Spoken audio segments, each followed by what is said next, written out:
Oi, turma da Engenharia Civil de Instalações Hidrossanitárias. Essa é a parte 2 do nosso conteúdo de água fria. Vou falar aqui um pouquinho da terminologia presente na NBR 5626, referente somente à parte de água fria, e um pouquinho sobre os materiais das instalações. Então, começando pelo básico, nós temos os termos água fria, água potável e água quente. Bom, água fria é água potável na temperatura ambiente. Água potável é aquela água que atende ao padrão de potabilidade determinado pela legislação vigente. E água quente é a água potável com temperatura superior à temperatura do ambiente, aquecida por um meio artificial por sistemas de aquecimento. Aparelho sanitário é um termo bastante importante da norma também, que nós já vimos na parte de esgoto, né? Aparelho sanitário é o componente destinado ao uso de água ou ao recebimento de dejetos, tanto líquidos quanto sólidos, que daí, então, na maioria das vezes, o aparelho também vai pertencer ao sistema de esgoto, né? E aí a gente tem uma série de exemplos desses aparelhos sanitários. Temos bacias sanitárias, temos lavatórios, pias, lavadoras de roupa, lavadoras de louça, torneira, banheiras, né, etc. Aqui tem, ó, atrás da minha imagem ali tinha uma máquina de lavar roupa. Temos o termo tubulação. Tubulação é o conjunto de componentes destinados a conduzir a água, né, tanto fria quanto quente. Essa imagem aqui é uma imagem das tubulações de água fria. Aqui no Brasil, a gente tem padronizado, né, que as tubulações de água fria, elas têm essa cor marrom, tá? Eu gosto bastante, tá, de reforçar um pouquinho o pequeno detalhe que aparece nessa imagem aqui, que reparem que aqui a gente tem, né, a ponta dessa tubulação, ela é um pouquinho mais larga, e aqui dentro a gente tem, né, o tubo tá bem lisinho, né? Então, essa aqui, por o tubo estar lisinho, ela é uma tubulação que se chama soldável. O que significa ser soldável? Significa, né, que a conexão ou a outra tubulação, né, que vai se encaixar aqui nela, né, ela vai se encaixar por um sistema de solda. O que é a solda, né? A solda nada mais é do que a junção dos dois materiais, né? Os dois materiais, eles se fundem, se unindo em algo único, tá? Essa solda, ela é feita pelo que a gente chama de solda química, tá? Então, existe, né, o que é passado ali, esse químico, né, que a gente chama de cola, né? E aí, então, os dois materiais vão se fundir e vão se tornar, né, vão se juntar, né? Então, é assim que funcionam, então, as tubulações soldáveis, tá? Em PVC, a gente vai ter alguns pontos da tubulação que elas vão ser roscáveis, que elas terão roscas, tá? Outros materiais são roscáveis. O PVC, que é o mais comum para as instalações de água fria, grande parte, né, dos sistemas, ele é soldável e alguns pontos roscável. Temos aqui mais duas terminologias presentes na norma, que a gente já viu um pouquinho na aula anterior. Então, temos o ramal predial e o alimentador predial. O ramal predial, por definição, é a tubulação compreendida entre a rede pública de abastecimento de água e a extremidade montante do alimentador predial ou da rede predial de distribuição. Detalhe, né? O ponto onde termina o ramal predial, ele é convencionado pela concessionária, então não é a gente que vai dizer onde que termina esse ponto, tá? Geralmente esse ponto é exatamente ali no hidrômetro, tá? Então reparem aqui pelo desenho que a gente tem ramal predial, né, que é essa tubulação ali entre, né, a adutora e o hidrômetro, tá? A partir do hidrômetro, então, temos o que a gente chama de alimentador predial, que é a tubulação que liga a fonte de abastecimento a um reservatório de água ou a uma rede de distribuição predial. Então reparem que esse aqui é um exemplo bem simples, né, de uma residência unifamiliar, em que a gente tem, né, o alimentador conectado ao reservatório superior. Aqui, então, galera, temos um sisteminha de rede, né, de água fria, tá? Então, reparem que temos aqui um reservatório superior, aqui no número 1, que a gente chama comumente, né, de caixa d'água, mas é o reservatório superior, tá? Aqui indicado pelo número 2, né, a gente tem o que a gente chama de barrilete, tá? O barrilete, então, são essas tubulações conectadas ao reservatório superior, que vão, então, né, aqui a distribuição parte deste ponto, tá? Reparem que aqui o barrilete, ele é o que a gente chama de distribuído. Então, a gente tem duas saídas diferentes do reservatório para alimentar essa edificação, tá? De modo geral, em edificações mais simples é que a gente vai fazer assim, separado, tá? Numa edificação mais complexa, né, como é o caso do edifício de vocês, multifamiliar, a gente costuma fazer um barrilete que ele é único, né? E a partir dele é que a gente ramifica para os pontos de utilização, tá? Eu gosto de destacar aqui, né, o desenho aqui dessa conexão, tá? Que aparece aqui com a setinha. Isso aqui é um joelho, tá? Então, esse joelho, reparem aqui, né, que dentro dele é bem lisinho, né? Então, ele é o que se chama de soldável, tá? Então, esse aqui é um joelho soldável, né? E reparem que a cor dele é essa cor marrom, que ela é padronizada, tá? Então, todas as tubulações de água fria em PVC têm essa cor marrom.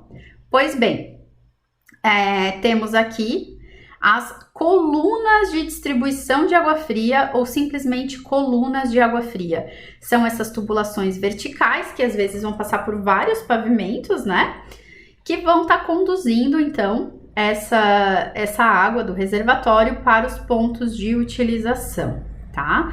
É bem importante, gente, né, que a gente preveja nos nossos projetos o que a gente chama de shafts ou muchetas, né, que vocês já fizeram isso no projeto arquitetônico. Para quê, né? Para que essas colunas não estejam furando vigas, né? Então, se a gente está passando essas colunas por dentro das paredes, como a gente está cruzando pavimentos, a gente teria que furar vigas, e isso acaba, né, ou tendo que ser previsto no nosso projeto estrutural, o que acaba dificultando bastante, ou ainda, às vezes, inviabilizando o projeto estrutural.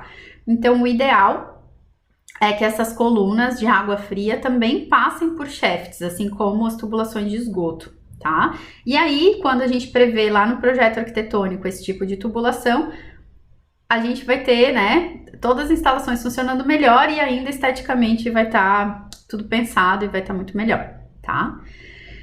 Então, aqui pelo número 3, temos essas colunas. No número 4, a gente tem aqui essas tubulações que são horizontais, que vão se chamar de ramal de água, tá? A gente tem ramal de esgoto também, né? Mas aqui é ramal de água, tá? A partir dos ramais, né, de água, é que a gente vai ter o que se chamam subramais. Os subramais são essas tubulações, então, que estarão, né, levando a água até os pontos de utilização, tá? Então, é bastante simples, né, o nome dessas tubulações, e eu gostaria de reforçar aqui com vocês alguns pontos importantes. Então, reparem que colunas são tubulações verticais. Ramais, né? Os ramais são horizontais em grande parte dos seus trechos, tá? Temos aqui uma outra questão que é bem importante de observar. Reparem, né, que aqui como esse desenho tá coloridinho, né, a gente tem aqui nos pontos de utilização, a gente tem esse joelhinho que ele é azul, tá? E por que ele é diferente lá daquele marrom, né? O joelho azul, ele é um joelho que ele é conhecido por ser solda e rosca. Então, o que isso significa? Esse lado aqui é um lado que ele é soldável, que é igualzinho aqui ao marrom, e o outro lado dele, ele é um lado que tem uma rosca, né, de latão. Ela não é nem uma rosca só de PVC, ela tem um latão por dentro. Por que isso, né, gente? Porque esse joelho azul é aquele que ele vai estar rente à parede, né? Tá difícil fazer aqui a minha mão. Rente à parede, né? E aí, é ali que eu vou ligar as minhas torneiras, os meus aparelhos sanitários, né? Então, por isso que eu tenho essa rosquinha, porque geralmente as torneiras e essas conexões, elas são por rosca, tá? Então, aqui nesse ponto, né, da nossa instalação, a gente vai ter a rosca, tá? E aí, reparem que né? O produto, ele tem uma cor diferente para já facilitar a execução da obra. Então, ele é azul e é bem comum que a gente chame ele de joelho azul, tá? Outro elemento muito importante do nosso sistema é o registro, né? Nós vamos ter dois tipos de registro, né? Nós temos o que se chama de registro de fechamento e o que a gente chama de registro de utilização. O registro de fechamento, ele é, como o próprio nome já diz, para a gente fechar trechos da tubulação, tá? Os registros de fechamento, eles não são aquele registro que a gente abre um pouquinho, fecha um pouquinho, não. O registro de fechamento, ou ele fica totalmente aberto, ou ele fica totalmente fechado. Ele serve de fato para interromper o abastecimento ou da tubulação inteira ou de trechos da tubulação, tá? Por definição, ele é o componente destinado a permitir interrupção do fluxo de água usado totalmente fechado ou totalmente aberto. Reparem que aqui tem várias imagens que eu trouxe para vocês. Essa imagem aqui especificamente, ó, aparece o registro por dentro. Então, a gente consegue ver como é que ele é por dentro. Então, reparem que aqui dentro desse aqui, ó, ele tem como se fosse uma portinha. Essa portinha se chama gaveta, né? E por isso que esse registro aqui se chama registro de gaveta, tá? Que é um registro, então, de fechamento do tipo gaveta. Então, a gente chama registro de gaveta, tá? Esse aqui de cima, ó, ele também tá aberto, tá? E se vocês olharem aqui dentro, ele tem uma esferinha, um globo, tá? Então, às vezes, esse é um registro de fechamento, que daí se chama registro esfera ou registro globo, tá? Geralmente, então, os registros de gaveta são usados, por exemplo, para a gente fechar a tubulação, né, de um banheiro, de uma cozinha, né, de um ambiente, e os registros esfera e globo são usados para situações que a gente precisa fechar partes maiores da tubulação. Os registros de utilização, eles são componentes instalados na tubulação destinado a controlar a vazão de água utilizada. Geralmente, a gente vai empregar os registros de pressão ou válvula globo já nos subramais, né, que a gente já está mais perto lá dos pontos de utilização, tá? Por exemplo, né, o registro que a gente tem no chuveiro, ele é o que a gente chama de registro de utilização, tá?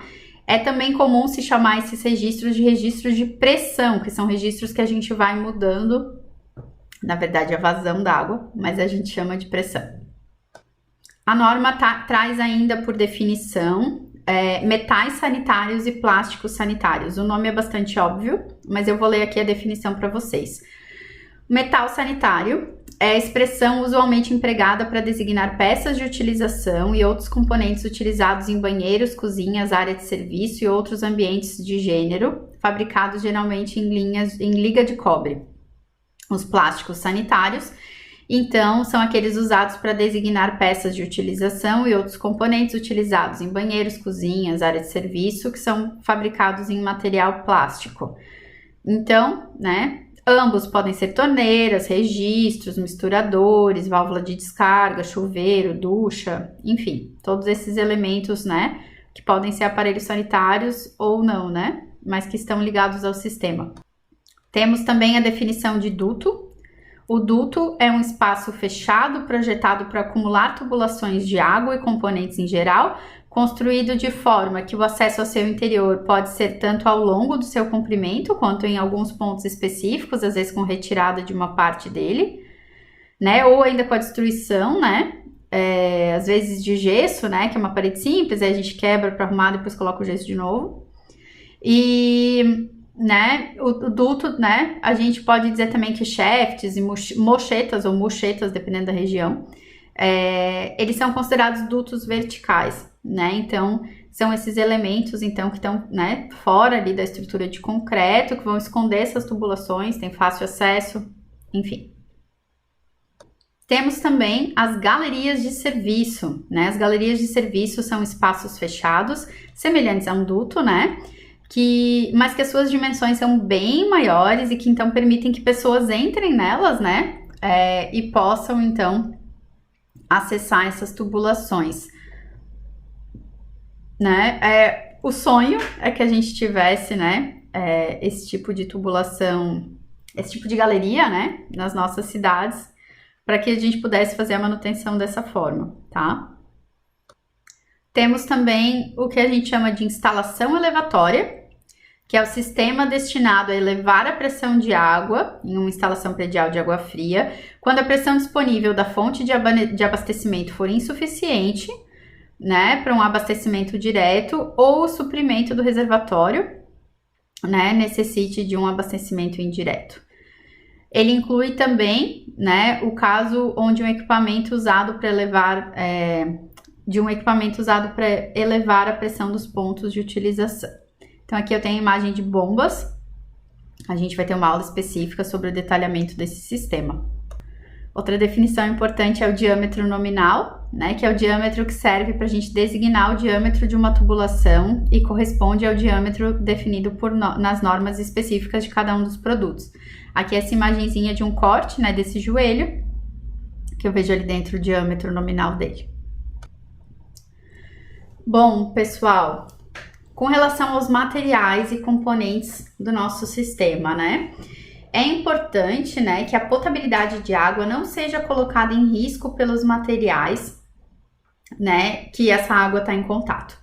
O desempenho desses componentes, eles não pode ser afetado, né, pelas consequências que as características particulares da água impõem ao material, bem como a ação do ambiente onde eles se encontram inseridos. Os componentes, né, devem ter desempenho adequado face às solicitações que são submetidos quando estão em uso. Os materiais metálicos que podem ser utilizados em instalações de água são aço carbono galvanizado, cobre, chumbo, ferro fundido galvanizado e ligas de cobre. No caso desses materiais metálicos, é importante que a gente pense na proteção contra a corrosão ou degradação desse material. Então, a corrosão, envelhecimento e degradação são fenômenos que merecem uma particular atenção, tendo em vista as consequências que acarretam nas instalações de água fria, né? Esses fenômenos são extremamente complexos devido à quantidade de fatores que influenciam para que eles ocorram. A durabilidade dos materiais depende fundamentalmente da natureza do meio e das condições a que ficam expostas essas instalações e, portanto, é bem difícil de a gente prever. As formas mais comuns de a gente proteger o material metálico da corrosão são modificar o meio, né, que no caso é a água, através da correção de pH com produtos específicos. E aí é importante a gente observar a questão da potabilidade, se esse for o caso. Utilizar catalisadores que modificam as características da água, tornando essa água mais estável, ou ainda aplicando revestimentos protetores nas tubulações metálicas. Os tubos zincados ou galvanizados, né, eles costumam já evitar a corrosão por si só. Esses tubos, eles devem ser instalados de modo a não entrar em contato com tubulações de cobre e suas ligas, né? E é aceitável a instalação de componentes de pequenas dimensões, como registros, enfim, instalados nessa tubulação de aço carbono galvanizado, tá? Reparem, né, que aqui na ponta desse tubo a gente tem rosca, tá? Então, essas instalações metálicas, elas precisam ser todas projetadas de forma bastante precisa, porque esses encaixes, né, precisam ser perfeitos, né, das roscas e das conexões, tá? Nesse sentido, então, né, os materiais plásticos, eles apresentam uma vantagem incrível, né? Essa é uma das vantagens que a gente tem, tá? A liberdade lá na hora da obra. Esse aqui da imagem, né, é o PVC. PVC rígido, né, que é cloreto de polivinila. Tá difícil. Por quê, né? A maioria dos materiais plásticos a gente pode cortar na obra, adaptar, soldar do tamanho necessário. Então, assim, eles dão mais liberdade, né, na hora da utilização, tá? Alguns adendos, né, sobre os materiais plásticos. Então, a gente tem que observar o valor da temperatura que está submetido. Então, na água fria, a gente tem a tubulação que é para água fria. A água quente vai ter uma tubulação específica de água quente, né? Temos que olhar a especificação do fabricante, lembrando que esse marrom aqui é somente para água fria, tá?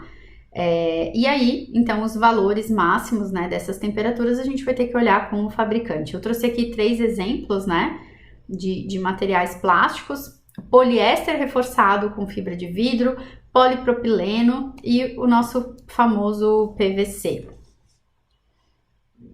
Trouxe aqui algumas imagens do poliéster reforçado com fibra de vidro. É uma tubulação que costuma ser utilizada mais em adutoras, né, em tubulações que estão fora da nossa edificação, mas também em reservatórios, tá? Então é comum de se utilizar esse tipo de material em reservatório. Temos também o polipropileno, né, que ele pode ser usado em redes de distribuição de gás, então não só em água, em ramais, redes de distribuição e adutoras de água, em emissários terrestres, subaquáticos e sanitários, em redes de fibra ótica e telefonia, em redes de irrigação, em transporte de produto químico, em drenagem e transporte de sólido para mineração, em rede de incêndio para instalações industriais, se, né, o Corpo de Bombeiros permitir. Temos aqui mais imagens, né, do polipropileno de pertinho. Temos o bom e velho PVC rígido, que é o que a gente vai fazer o nosso projeto, né, das instalações de água fria, né, serão todos feitos em PVC, tá? Como referência a essa aula, temos a NBR 5626 e o livro Instalações Hidráulicas e Projetos de Arquitetura, de Roberto de Carvalho Júnior. Tem aqui a fonte das imagens apresentadas e até mais!